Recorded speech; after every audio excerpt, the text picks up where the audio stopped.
नमस्कार दोस्तों, stock market studies में फिर से एक बार आपको बहुत बहुत स्वागत है। तो आज मैं फिर से आपके सामने कुछ इंपॉर्टेंट कंपनी का अपडेट शेयर करने वाला हूँ। तो वीडियो को पूरा लास्ट तक देखिएगा और अभी तक अपने चैनल को सब्सक्राइब नहीं किया तो जरूर कर लीजिएगा। कंटिन्यूसली इंफॉर्मेशन और अपडेट्स पाने के लिए चैनल के ऊपर बने रहिएगा। तो चलो देख लेते हैं कौन सा कंपनी है इस वीडियो के अंदर।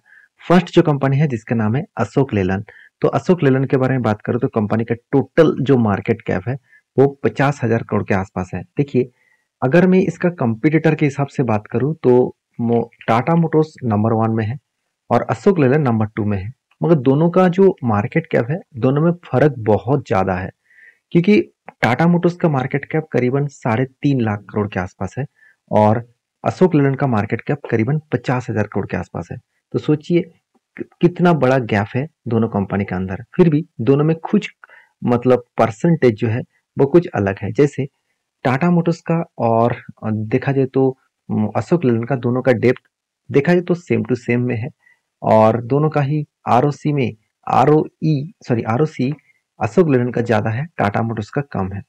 और सेल्स का ग्रोथ ऑब्वियसली टाटा मोटर्स में ज्यादा देखने को मिला अशोक लेलैंड से, और प्रॉफिट का ग्रोथ वहां पे भी टाटा मोटर्स का ज्यादा देखने को मिला। मतलब दोनों कंपनी में जो फर्क है वो कुछ ही है। ऑब्वियसली दोनों में फर्क तो रहेगा ही, क्योंकि टाटा मोटर्स हर कैटेगरीज की गाड़ियां बेचते हैं, चाहे वो हेवी व्हीकल्स हो, चाहे वो बसेस हो, चाहे वो ट्रक्स हो, चाहे वो अर्थ मूवर हो। साथ ही साथ आप देखेंगे तो ऑफ रोड गाड़ियां भी बेचते हैं और इलेक्ट्रिक व्हीकल्स, पैसेंजर व्हीकल्स, सारे चीज टाटा मोटर्स बेचते रहते हैं। मगर अशोक लेलैंड का कोई पैसेंजर व्हीकल्स नहीं है, ज्यादा से ज्यादा हैवी व्हीकल्स और ट्रक्स और बसेस है। तो इसीलिए अशोक लेलैंड से कंपेयर करूं तो टाटा मोटर्स का बहुत ज्यादा डिफरेंस आपको देखने को मिलेगा। फिर भी अशोक लेलैंड किस तरीके से काम कर रहा है वो देखना बहुत जरूरी है। चलो वो मैं आपको दिखा देता हूँ। पहले देखिए, मार्केट शेयर के बारे में बात करूं तो ध्यान दीजिएगा, कमर्शियल व्हीकल्स में अशोक लेलैंड 15% मार्केट शेयर लेकर रखे हैं। देखिए, टाटा मोटर्स इतना बड़ा कंपनी होने के नाते भी कमर्शियल व्हीकल्स में अकेला 15% मार्केट शेयर लेकर रखे हैं। हाँ, इलेक्ट्रिक बसेस में अभी भी बहुत ज्यादा ग्रोथ नहीं हुआ, सिर्फ 2% के आसपास ही हुआ। और लाइट कमर्शियल व्हीकल्स में कंपनी 70% मार्केट शेयर लेकर रखे हैं और मीडियम और हैवी गुड्स कैरियर के ऊपर 31% का मार्केट शेयर है। मतलब अभी भी बहुत आगे बढ़ने का कंपनी को कोशिश करना होगा। अभी भी लंबा जर्नी कंपनी को करना पड़ेगा, तभी कुछ अच्छा सिचुएशन यहाँ पे बनता हुआ देखने को मिले। हाँ, एक चीज और भी मुझे सबसे बेस्ट लगा कंपनी का परफॉर्मेंस, जो देखिए आरओई जो एक टाइम 2% हो गया था, इस बार 14% हो गया। आरओसी जो एक बार 9% हो गया था, इस बार 13% बन गया।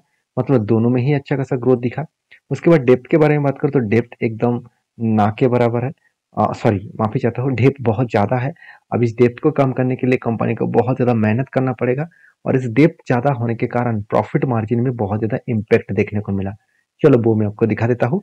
जैसे क्वार्टरली रिजल्ट, इस बार भी रिजल्ट बहुत शानदार हुआ, पिछले सालों की तुलना से ज्यादा सेल्स हुआ मान लेता हूँ। मगर कंपनी का एक्सपेंस करने के बाद कंपनी इतना ज्यादा डेप्थ लिया जिसका इंटरेस्ट ज्यादा देना पड़ा, उस बेसिस में डिप्रिसिएशन भी है, टैक्स भी पेमेंट करना पड़ा। सब कुछ मिटाने के बाद भी कंपनी इस पर डबल प्रॉफिट किया। तो इसी कारण की वजह से मैंने एक ट्रेड डिसाइड किया। वो ट्रेड डिसाइड मतलब एक टेक्निकली चार्ट पैटर्न्स भी बना, उसके ऊपर मैंने ट्रेड लिया। वो किस तरीके से बना ध्यान दीजिएगा। यहाँ पे एक शानदार तरीके से क्या बना, एक कप विद हैंड पैटर्न्स बना। और कप विद हैंड पैटर्न्स जो बना वो आज का नहीं है, 2018 से लेकर एक पैटर्न क्रिएट हुआ और कप विद हैंड पैटर्न्स बनने के बाद फाइनली यहाँ पे ब्रेकआउट हुआ, थोड़ा सा ऊपर गया और नीचे आने के बाद वही लेवल को एक बार, दो बार, तीन बार और चार चार बार यहाँ पे क्या किया, रिटेस्ट किया। इसका मतलब 4 बार वो रिटेस्ट करके ऊपर जाने का कोशिश कर रहे हैं। इस नीचे लेवल को ब्रेक वो नहीं कर पा रहे हैं। और एक ध्यान से देखिएगा, 200 डेज ईएमए को भी वो ब्रेक नहीं कर पा रहे हैं। इसका मतलब पॉसिबिलिटी ज्यादा है वो ऊपर जाएगा। अगर ऊपर गए तो एक बड़ा सा टारगेट मिलने का चांसेस है, जो मैं टारगेट लेकर चल रहा हूँ करीबन 300 के आसपास। तो अभी 170 चल रहा है और 300 के आसपास गए तो 80% के आसपास मुझे टारगेट मिलेगा। तो बाकी आप इस तरीके से सोचिए कंपनीज के ऊपर। आपकी क्या राय है, आप किस बेसिस में निवेश किया है, जरूर मुझे कमेंट्स करके बताना। नेक्स्ट जो कंपनी है उसके बारे में बात करूं, उसका नाम है यूपीएल। तो यूपीएल के बारे में बात करूं तो यूपीएल के ऊपर दो चीजों को ध्यान देना होगा। पहली बात, यूपीएल इंडिया की सेकेंड लार्जेस्ट एग्रोकेमिकल्स कंपनी है। उसके साथ साथ वर्ल्ड के fourth largest seed producer company है। तो इतनी बड़े कंपनी होने के नाते भी जो लोग सोच रहे हैं कि कंपनी के ऊपर सर लगातार तो करेक्शन हो रहा है, लगातार तो शेयर गिरते चले जा रहे हैं, कंटिन्यूसली एक सेल अप मोमेंटम देखने को मिले, तो इस कंपनी के ऊपर क्या करूँ? मैंने एक चीज आपको मेंशन किया, शायद आपने प्रीवियस वीडियो में नहीं देखा, तो एक बार देख लीजिए कि ये जो लेवल है 543, ये जो लेवल है, इस लेवल को जब ब्रेक डाउन किया था तब मैंने आपको बताया था कि यहाँ पे ब्रेक डाउन होने के बाद नीचे लेवल जो है 416 यहाँ तक आने का चांसेस रहेगा। क्यों रहेगा? क्योंकि ये जो लेवल है ये स्ट्रांगली इस कंपनी की एक सपोर्ट है, क्योंकि इसी लेवल को प्रीवियस डेटा दिखा दूं तो यहाँ पे एक सपोर्ट बना था, इस सपोर्ट को रिटेस्ट करके कंपनी के ऊपर एक धमाका परफॉर्मेंस हुआ। आप देख सकते हैं नीचे आए और धमाका परफॉर्मेंस हुआ। तो मेरे हिसाब से मुझे लग रहा है कि इस सपोर्ट को रिटेस्ट करके फिर से एक बार रीबैक वो जरूर कोशिश करेंगे। हाँ, यहाँ पे एक चीज आपको नोटिस करना होगा, यहाँ पे रीबैक करने के बाद अच्छा खासा धमाका तो दिखेगा, मगर यहाँ पे ऊपर क्यों चला गया? देखिए ऊपर तो गया, मगर एक बात को ध्यान रखना, यहाँ पे जो 538 का जो लेवल्स है, इस लेवल को वो रिटेस्ट करके नीचे आने का कोशिश करेंगे। तो अभी चलो देख लेते हैं कंपनी के ऊपर इस तरीके से परफॉर्मेंस होने के पीछे रीजन कौन सा है। वो रीजन और कुछ नहीं है, कंपनी के प्रॉफिटेबिलिटी और सेल्स डाउन होना। कंपनी का सेल्स कम हुआ जिसके चलते है कंपनी का प्रॉफिट मार्जिन भी कम हो गया। तो 13,600 करोड़ से कंपनी का सेल्स कम होकर 9,800 करोड़ बना, और उस बेसिस में एक्सपेंस को भी कंपनी कंट्रोल नहीं कर पाए, जिसके चलते ही कंपनी का नेट प्रॉफिट इस बार हाईएस्ट लॉसेस देखने को मिला। देखिए आज तक कंपनी ने कभी भी लॉस नहीं किया, फाइनली पिछले क्वार्टर्स में भी लॉस किए थे और इस बार भी लॉस हो गया, तो कुल मिलाकर 1600 करोड़ के आसपास लॉस हुआ। इसीलिए आपको नेट प्रॉफिट में करंट जो सिचुएशन है उसमें 750 करोड़ का लॉस दिखेगा। नहीं तो आज तक कंपनी ने कभी भी लॉस नहीं किया, कंटिन्यूसली हर साल में खुद का प्रॉफिट को बढ़ाते चले गए। तो आप कहेंगे सर क्या कंपनी खराब हो चुकी है? बिल्कुल नहीं, यही सबसे बेस्ट कंपनी है। मैं एक ही बात कहूंगा, क्योंकि आज इस सिर्फ यूपीएन नहीं, पूरा का पूरा केमिकल सेक्टर के ऊपर ही गिरावट है। तो जो केमिकल पूरा सेक्टर अगर गिर रहा है तो क्या यूपीएल चुपचाप बैठे रहेंगे? वो भी तो गिरेगा ना। तो सिचुएशन वाइज के बारे में बात करूं तो अभी तक मैंने कोई ट्रेड नहीं लिया। हाँ, जब इस 416 लेवल को टच करेंगे तब कुछ डिसीजन मैं जरूर लूंगा। आ, बाकी आपकी क्या राय है जरूर कमेंट्स करना। नेक्स्ट जो कंपनी उसका नाम है समर्थन मदारसन इंटरनेशनल लिमिटेड, जिसको पहले मदरसन नाम से जाना जाता था, और आज जो मदरसन सुमी बन चुके हैं समर्थना मदरसन इंटरनेशनल लिमिटेड कंपनी। इस कंपनी कोई छोटा मोटा कंपनी है, 77,000 करोड़ के आसपास है।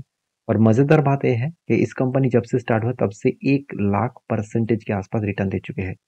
अगर आप देखना चाहते हैं तो गूगल में जाकर सर्च करिए, वो आपको जरूर देखने को मिल जाएगा। क्योंकि यहाँ पे अगर चार्ट पैटर्न्स को देखेंगे तो मैक्सिमम कर देंगे तो इसका लोअर साइड में कितना प्राइस दिख रहा है, सिर्फ ₹2 के आसपास, और यहाँ से कंपनी का आज का हाई कितना है, 114। तो सोचिए कहाँ से कहाँ तक जर्नी कंपनी किया। हाँ, बहुत ज़्यादा वोलेटिलिटी है, और इस वोलेटिलिटी के पीछे एक ही रीज़न है कि जब जब मतलब ग्लोबली मार्केट में इम्पैक्ट आया और जब जब ऑटो सेक्टर के ऊपर प्रेशराइज आया, तो इस कंपनी का हालत थोड़ा सा बिगड़ चुके हैं। क्योंकि संवर्धना मदरसन जो कंपनी है वो टोटली ऑटो इंसुलरी सेक्टर के ऊपर काम करते हैं। मतलब गाड़ियों में जितने सारे पेयर पार्ट्स लगाए जाते हैं तो उसी प्रोडक्ट के ऊपर काम करते हैं। तो कंपनी किस तरीके से ग्रोथ किया, चलो सबसे पहले वो मैं आपको दिखाऊंगा। सबसे पहले इस कंपनी का मार्केट कैप के बारे में बात करूं, मार्केट शेयर के बारे में बात करूं, तो कंपनी के 20% ऑटोमोबाइल बम्पर्स बनाने में कंपनी का बिजनेस मार्केट शेयर के मार्केट शेयर लेके रखा है, और वो भी ग्लोबली मार्केट में, इंडिया में से नहीं, टोटली ग्लोबली मार्केट में। साथ ही साथ डोर जो पैनल्स है उसके ऊपर ग्लोबली मार्केट में कितना 28% मार्केट शेयर है। साथ ही साथ कंपनी के देखिए एक्सटीरियर जो रियर और व्यू मिरर जो है, और पैसेंजर व्हीकल्स का भी जो मिरर है ग्लोबली मार्केट में 24% मार्केट शेयर है। और इंटीरियर जो रियर व्यू है उसके ऊपर कंपनी ग्लोबली मार्केट में 8% मार्केट शेयर लेकर रखे हैं। तो यही सारे पॉइंट्स कंपनी को आगे बढ़ने के लिए बहुत ज़्यादा मोटिवेट करते हैं। तो साथ ही साथ कंपनी के जो परफॉर्मेंस है वो आप अगर देखेंगे तो कंपनी किस तरीके से ग्रोथ कर आप देख सकते हैं। 6% के आसपास ROE एंड ROC 10% के आसपास देखने को मिला। डेप्थ चलो ठीक ठाक ही है, मान लेता हूँ 50.50 के परसेंट के आसपास है। और नेट प्रॉफिट मार्जिन जो है वो 1.9% के आसपास देखने को मिला। इसका मतलब कंपनी में ग्रोथ होना अभी भी बहुत बाकी है। तो ग्रोथ होंगे तो अच्छा खासा धमाका दिखेगा। फाइनली इसका टेक्निकली जो चार्ट पैटर्न बना, अब देखेंगे तो इसके ऊपर मैंने एक ट्रेड लिया था, वो ट्रेड में आपके साथ भी शेयर किया। क्या बना, शोल्डर कम हेड कम 2 बार शोल्डर बना। फाइनली ब्रेकआउट हुआ और ब्रेकआउट होने के बाद ब्रेकआउट कंफर्मेशन भी हुआ। देखिए कंफर्मेशन जिस लेवल में हुआ उस लेवल को जब भी ब्रेकआउट किए तो उसके बाद देखिए धीरे धीरे करके वो ऊपर जा रहा है। तो जो मेरा टारगेट है वो टारगेट करीबन करीबन एक 133 के आसपास मेरा टारगेट है। और सबसे इंपॉर्टेंट पॉइंट क्या है आप जानते हैं, ये जो टारगेट निकल के आ रहा है वो प्रीवियस लाइफ टाइम इसका जो हाई है जहाँ पे वो डबल टॉप बनाए थे वही लेवल के नीचे बना और उस लेवल तक टारगेट हुआ तो मुझे 36% के आसपास टारगेट मिलेगा।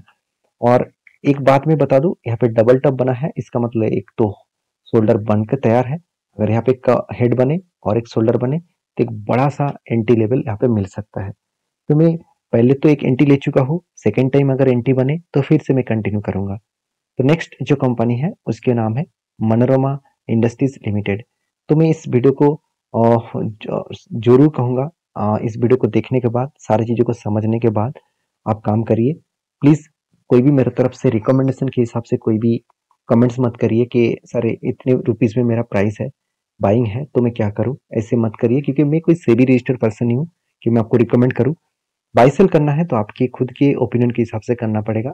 हाँ, आप सारी चीजों को सीख कर बैक टेस्टिंग करके आप खुद के ऊपर रिसर्च करके काम कर सकते हैं। तो इस ये जो मनोरमा कंपनी है इसके ऊपर स्प्लिट का अपडेट आ चुके हैं 7 तारीख को, 7 मार्च में कंपनी 10:2 मतलब इसका फेस वैल्यू पहले 10 था अभी 2 बनेगा, इसका मतलब एक के बदले कंपनी 5 शेयर देने वाले हैं। तो लोग बहुत सारे लोग इस कंपनी के ऊपर निवेश करना चाहेंगे तो प्लीज एक बार रिसर्च करके काम करिए। मिलते हैं नेक्स्ट वीडियो में, तब तक के लिए धन्यवाद।